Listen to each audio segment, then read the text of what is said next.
یہ چیز شک و شبہ کی نہیں ہے میرے بھائی. بہت سارے بھائیوں کو یقین نہیں ہوتا کہ جن کیسے انسان کے جسم میں آ سکتا ہے. رسول اللہ صلی اللہ علیہ وسلم کے دور میں بھی یہ ہوا ہے. ایک عورت اللہ کے نبی صلی اللہ علیہ وسلم کے بعد اپنے بچے کو لے کر آئی کہ عجیب عجیب حرکتیں کرتا ہے, اس پر آسیب ہے. نبی صلی اللہ علیہ وسلم نے فرمایا اس کو میرے قریب کر دو. اللہ کے رسول صلی اللہ علیہ وسلم نے کچھ دعائیں پڑھی اس کے اوپر, اس کی پیٹھ پر آپ صلی اللہ علیہ وسلم نے اپنا دست مبارک پھیرا اور آپ نے فرمایا اخرج یا عدو اللہ, اے اللہ کے دشمن باہر نکل.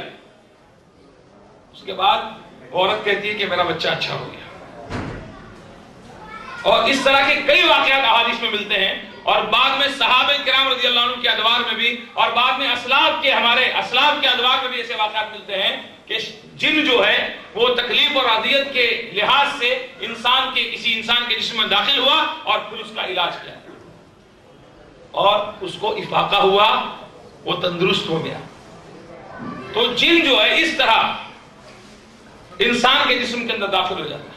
اور ایک دوسرا موضوع ہے جادو. جادو اور جن کا خاص تعلق ہوتا ہے.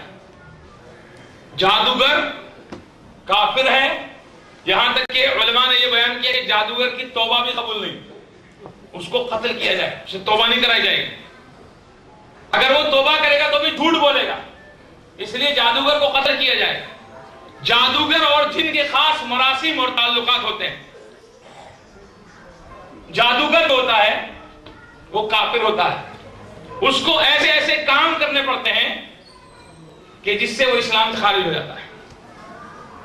اگر کسی جن کو اس کو اپنے قریب کرنا ہے, کوئی سرکش جن جو اس کا کہنا مانے. لوگ آج جو کہتے ہیں نا ہمارے پاس موکل ہے, بہت سارے بابے آپ کو ملیں گے وہ کہتے ہیں ہمارے پاس موکل ہے, ہمارے پاس جن آتا جاتا ہے, جنوں سے ہم کام کرواتے ہیں. یہ آدمی جادوگر ہے. بہت سارے لوگ علاج کے لیے جاتے ہیں, بڑا متقی بڑا پرہیزگار آدمی نظر آتا ہے. آپ کو نشانیاں بتاؤں جادوگر کی. آپ کسی کے پاس اپنی تکلیف کے ازالے کے لیے جائیں اور آپ سے پوچھیں آپ کی ماں کا نام کیا ہے, وہ آدمی جادوگر ہے. کوئی آدمی آپ سے مریض کا کوئی کپڑا منگائے جس میں اس کے پسینے کی بو آ رہی ہو, کہے کوئی کپڑا لا کے دیجیے, وہ آدمی جادوگر ہے. کتنے آپ کو پارسا نظر آ رہا ہو, کسی کی تصویر منگائے وہ آدمی جادوگر ہے. صرف وہ آدمی صحیح ہے ان چیزوں کے علاج کے معاملے میں, وہ آدمی صحیح ہے جو اللہ سے ڈرنے والا, متقی اور قرآن سے علاج کرتا ہو, نبی صلی اللہ علیہ وسلم کی بتائی ہوئی دعاؤں سے علاج کرتا ہو.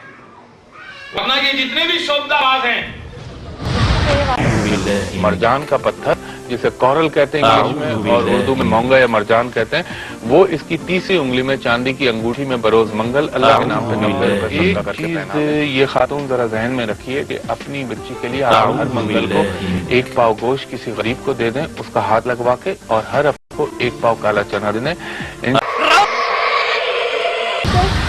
اور میں چاہتی ہوں کہ مجھے آپ بتائیں کہ میں اسکول کو چلاؤں یا کہ پارلر.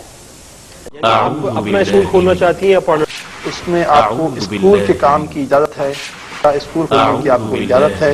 شادی کرنا جی ہاں ٹھیک ہے. اور کیا پوچھنا چاہتی ہیں؟ اور میرا ایک مسئلہ اور یہ ہے کہ میرے میکے والوں کے حالات بہت خراب ہے.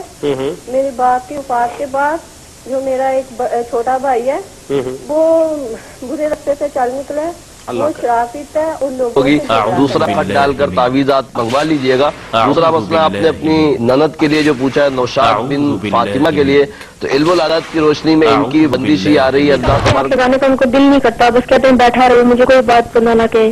جی بالکل. سیاہ رنگ کا کپڑا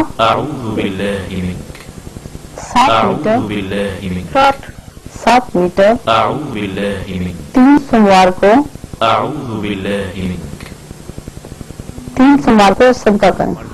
یہ جتنے بھی تعویذ و گھنٹے کے کاروبار لے کر چل رہے ہیں یہ سب باتیں ہیں, اور اس کا علاج, ان چیزوں کا علاج قرآن کے علاوہ کہیں نہیں. قرآن کے علاوہ یا نبی صلی اللہ علیہ وسلم کی بتائی دعاؤں کے علاوہ اس کا علاج کہیں نہیں. تو جادوگر یہ یعنی انتہائی درجے کا کافر انسان ہوتا ہے.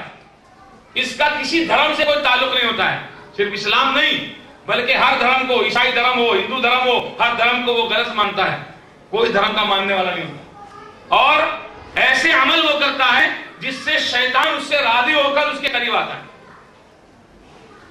آپ کو بتاؤں کیسے کیسے عمل وہ کرتا ہے. زبان سے بیان کرنا بھی ڈر لگتا ہے. اللہ تبارک تعالیٰ ان تمام برائیوں سے حفاظت فرمائے ہماری. ایسے ایسے معاملات اس سے شیطان کرواتا ہے. شیطان اس کو حکم دیتا ہے کہ وہ غیر اللہ کے نام پر ذبح کرے. غیر اللہ کے نام پر وہ ذبح کرتا ہے, اللہ کے علاوہ دوسروں کے نام پر ذبح کرتا ہے. شیطان اس کو حکم دیتا ہے تو وہ محرمات سے, جو محرمات عبدیہ ہیں, ماں بہن اور بیٹی, ان سے زنا کا حکم دیتا ہے. جادوگر ان سے زنا کرتا ہے. شیطان اس کو حکم دیتا ہے کہ حیض کے خون کو اپنے جسم پر وہ ملے. وہ اس عمل کو بھی کرتا ہے. اس کو حکم دیتا ہے کہ جنابت کی حالت میں کئی مہینوں تک وہ اندھیری کوٹری کے اندر قید رہے. وہ اس کو کرتا ہے. اس طرح کے بہت سارے اعمال جادوگر کو کرنے ہوتے ہیں. اور جب وہ اللہ کی نافرمانی کرتا ہے, یہاں پر کیا معاملہ ہوتا ہے؟ کنٹرول کا معاملہ نہیں ہوتا ہے کہ جن کنٹرول میں آ گیا. جن پر کنٹرول, جنوں پر اللہ نے کس کو عطا کیا تھا؟ صرف ایک نبی کو. نبی علیہ السلام محمد رسول اللہ صلی اللہ علیہ وسلم نے فرمایا ایک دن کہ ایک جن نے, ایک شیطان نے مجھ کو پریشان کرنا چاہا اور میں نے اس کو پکڑ لیا, اور پکڑ کر کے میں نے اس کو چاہا کہ ستون سے باندھ دوں تاکہ لوگ صبح آئیں نماز کے لیے تو اس کو دیکھ کے مزہ ہوا. لیکن مجھے اپنے بھائی سلیمان کی دعا یاد آ گئی. مجھے اپنے بھائی سلیمان کی دعا یاد آ گئی. سلیمان علیہ السلام نے اللہ سے مانگا تھا کہ اللہ یہ خصوصیت جو تو نے مجھ کو عطا کی ہے اور کسی کو مت عطا کرنا, اس لیے میں نے اس کو چھوڑ دیا. تو جنوں پر کسی کا کنٹرول نہیں ہو سکتا ہے, بلکہ وہاں معاملہ ہوتا ہے گیو اینڈ ٹیک, کچھ دو کچھ لو. یہ جس قدر اللہ کی نافرمانی کرے گا, یہ جس قدر غلاظت میں پڑا رہے گا, یہ جس قدر گندگیاں کرے گا, اتنا ہی زیادہ شیطان اس کے قریب آئے گا اور اس کے بعد اس کا مطیع اور فرما بردار ہو جائے گا. پھر جادوگر جو کہے گا وہ کرے. اس لیے جادوگر زندگی میں پریشان ہی رہتے ہیں. ان کے چہروں پر کبھی سکون نہیں رہتا ہے. وہ اولادوں سے محروم رہتے ہیں. بلکہ جنوں کو, یہاں تک جنوں کا معاملہ ہوتا ہے ان کے ساتھ کہ ان کے پیٹ, ان کی بیویوں کے پیٹ میں جو حمل ٹھہرتا ہے, جو جنین پیدا ہوتا ہے, اس کو وہ ختم کر دیتے ہیں. اس قدر جادوگر پریشان رہتا ہے, اولاد سے محروم رہتا ہے. اور جس کے یہاں اولاد ہوتی ہے, اولاد نافرمان ہوتی ہے.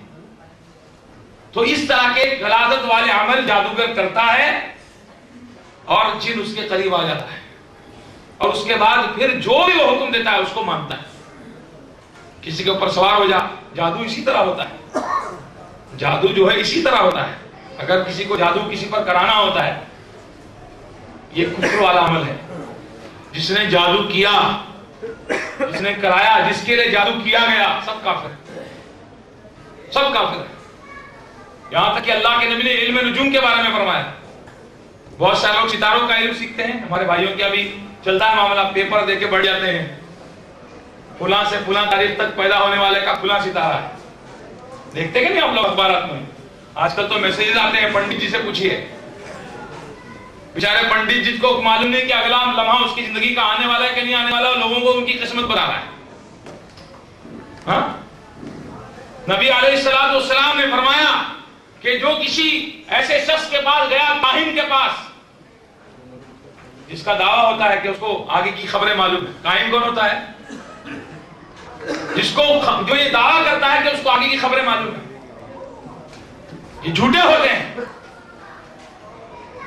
یہ جھوٹے لوگ ہوتے ہیں. اپنے ذہن کی اختراع سے کچھ باتیں بیان کرتے ہیں یا کہیں اپنے تجربات کے بیان کر دیتے ہیں, لیکن لوگوں میں ایسا مشہور ہو جاتا ہے کہ بہت پہنچے ہوئے صاحب آگے کی خبر رکھتے ہیں. نبی علیہ السلام نے فرمایا جو کسی کاہن کے پاس گیا اور جا کر کے اس سے کچھ معلوم کیا, اس نے کچھ پوچھا, تو اس کی 40 دن کی عبادت قبول نہیں تھی. 40 دن کی نماز ہے اس کی ضائع. اور جو گیا اور اس نے جا کر اس کی تصدیق کی کہ بھائی بالکل صحیح بول رہا ہے, بالکل صحیح کہہ رہا ہے.